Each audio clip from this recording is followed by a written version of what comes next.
Kisah Petani Mangga Kaya Raya yang Rendah Hati episode ke-27.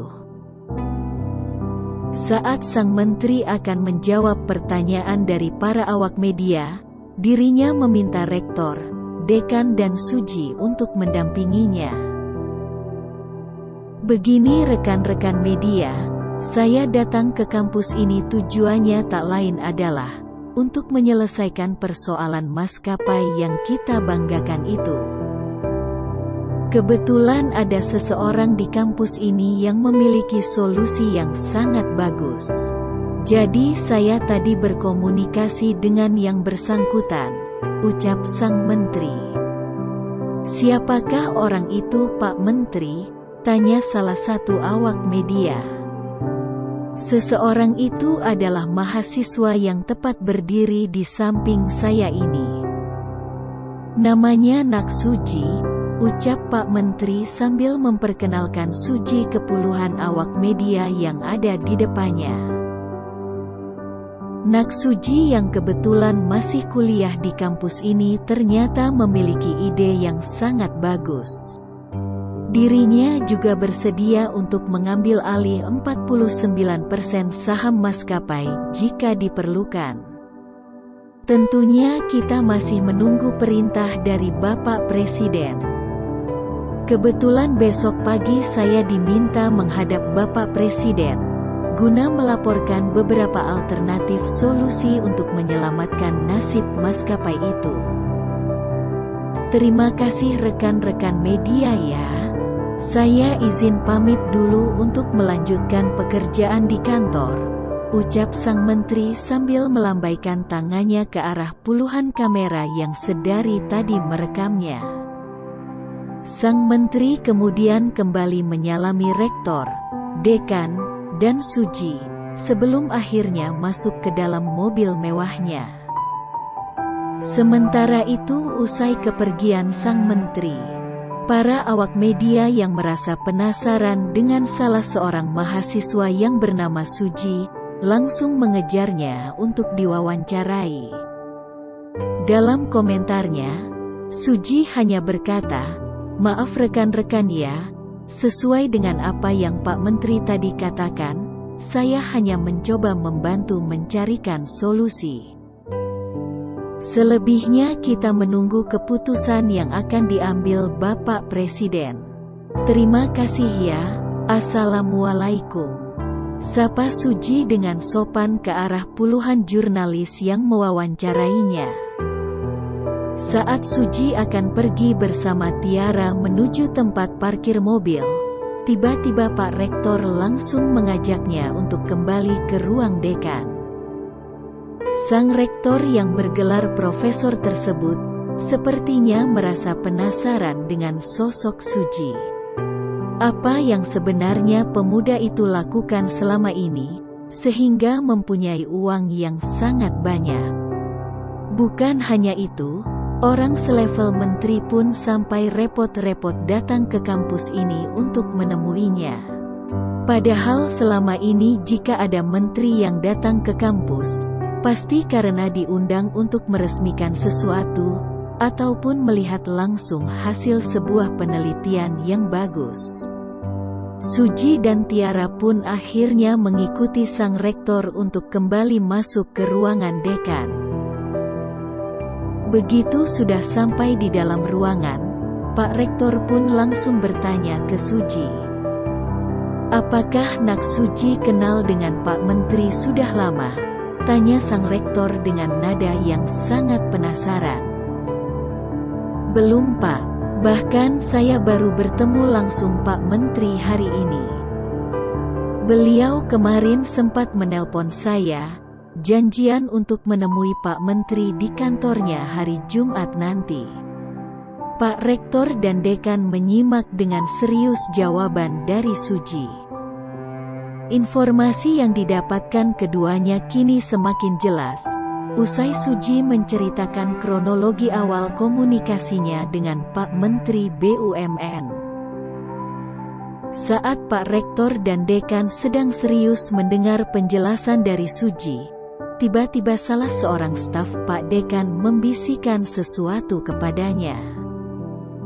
Kemudian staf tersebut meminta izin untuk menyalakan TV yang ada di ruangan itu. Saat TV sudah menyala, staf tersebut kemudian mencari salah satu saluran televisi yang identik menayangkan informasi-informasi yang up-to-date. Seluruh orang yang ada di ruangan tersebut langsung mengalihkan pandangannya ke layar televisi. Ternyata di saluran televisi tersebut tengah menayangkan secara langsung sebuah laporan dari salah satu reporternya di lapangan, tepatnya di depan gedung fakultas tempat Suji berkuliah. Dalam laporannya, sang reporter menyampaikan liputan mengenai perkembangan penanganan maskapai milik negara yang kini sedang diambang kebangkrutan.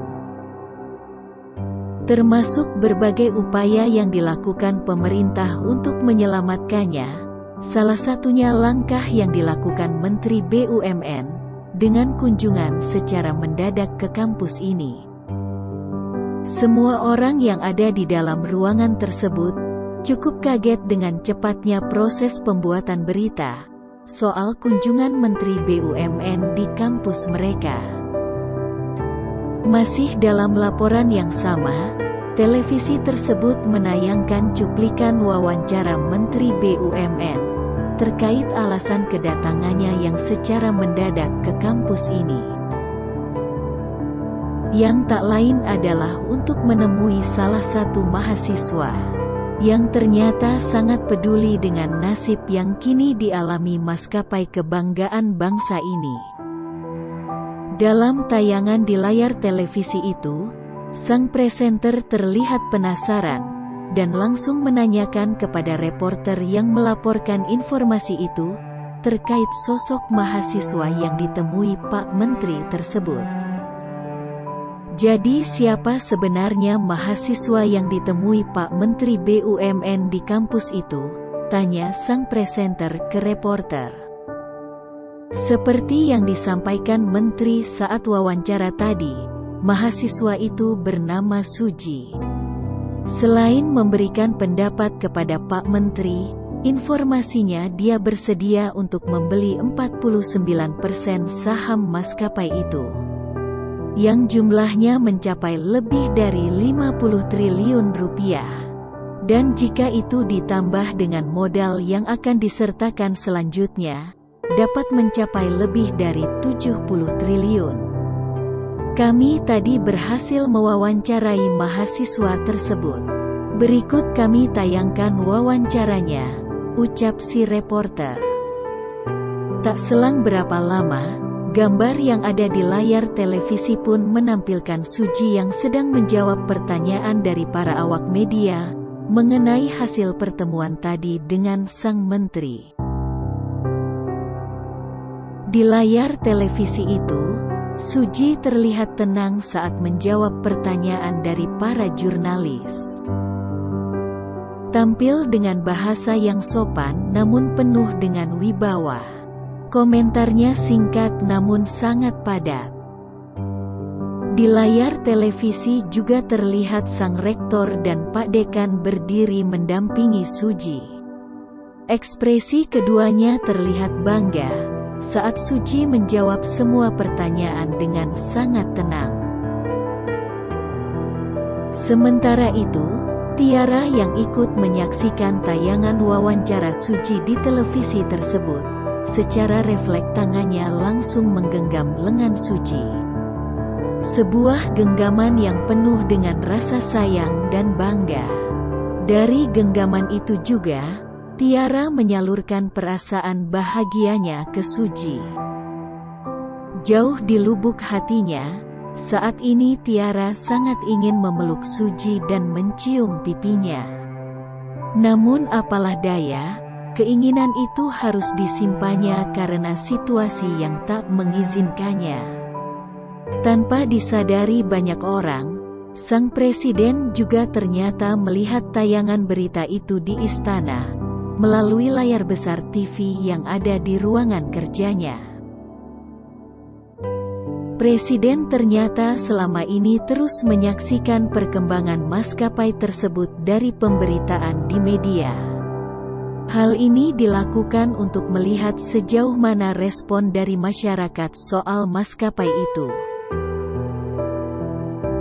Sang presiden pun tampak tertarik dengan laporan berita itu, termasuk mendengarkan wawancara salah satu menterinya dan seorang mahasiswa di kampus itu. Menurutnya, Menteri BUMN telah bekerja secara maksimal untuk mencari solusi dari masalah yang dialami maskapai itu, salah satunya dengan mencari seseorang yang bersedia membantu secara finansial, dengan bersedia membeli saham maskapai tersebut sebesar 49%. Sebuah angka yang cukup besar untuk investasi saat ini. Sang presiden pun lantas mengambil salah satu telepon yang ada di atas meja kerjanya.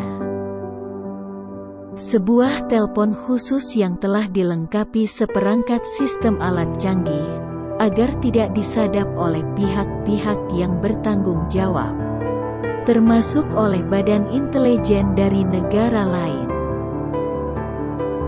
Sang presiden ternyata meminta operator di istana agar teleponnya segera disambungkan ke nomor telepon Menteri BUMN. Setelah telepon itu tersambung, sang presiden langsung membuka percakapan dengan salah satu menterinya tersebut. "Assalamualaikum Pak Menteri, bisa saya bicara melalui sambungan telepon ini sekarang?" tanya presiden ke Menteri BUMN. "Waalaikumsalam, siap, bisa Bapak Presiden," jawab sang menteri dengan singkat. "Besok pagi saat ke istana, tolong ajak mahasiswa yang tadi Pak Menteri temuin itu ya. Saya ingin bicara langsung dengannya." Sang menteri pun langsung kaget usai mendengar ucapan barusan dari orang nomor satu di negara ini. Menteri BUMN pun kemudian buru-buru menjawab, "Siap Pak, besok saya ajak Nak Suji untuk menghadap Bapak Presiden," jawab sang menteri dengan ekspresi kaget bercampur bangga. "Oh ya, mahasiswa itu bernama Suji ya. Sampaikan salam saya untuk dia. Saya tunggu kedatangannya di istana besok pagi. Terima kasih Pak Menteri. Assalamualaikum," ucap presiden sambil menutup teleponnya. Setelah menghubungi Menteri BUMN, presiden kemudian kembali meminta operator untuk menghubungkannya ke Menteri Koordinator Perekonomian, Menteri Keuangan, Menteri Perdagangan, serta Menteri Investasi. Seluruh menteri tersebut diminta presiden untuk datang ke istana besok pagi, bersamaan dengan Menteri BUMN. Presiden juga menghubungi Kepala Staf Kepresidenan, agar mengerahkan sejumlah stafnya mencari informasi tentang Suji. Presiden meminta agar informasi tersebut sudah ada di mejanya nanti malam. Rencana apa yang sudah disusun presiden, sehingga meminta Suji datang ke istana, berbarengan dengan sejumlah menteri di kabinetnya? Simak cerita selanjutnya di Kisah Petani Mangga Kaya Raya yang Rendah Hati episode ke-28.